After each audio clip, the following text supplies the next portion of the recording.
டாஸ்மார்க் பிரச்சனை தான். டாஸ்மார்க்கே 5:30 மணிக்கு மூடிட்டாங்க. அதுக்கு மேலே பிரிவென்டிவ் அரெஸ்ட் வைக்கிறதுக்கு போலீஸ் அதிகாரம் கிடையாது. அவங்க யாராச்சும் பிஜேபி சும்மா டார்ச்சர் பண்ணி நைட் வரைக்கும் வைக்கிற நடத்த 6 மணிக்கு கதை கொடுத்துட்டு போறோம். யாரு வந்து என்ன கேஸ் போறான்னு பார்க்க தயாராக 6 மணிக்கு வெளியே போறோம்.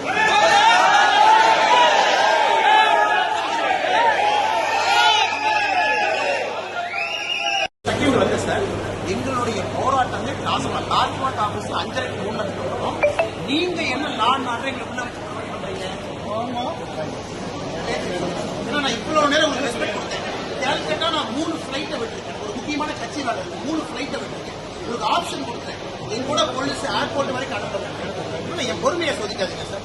போலீஸ்க்கு மரியாதை கொடுக்குற அரசியல்வாதினால பார்த்துக்கோங்க.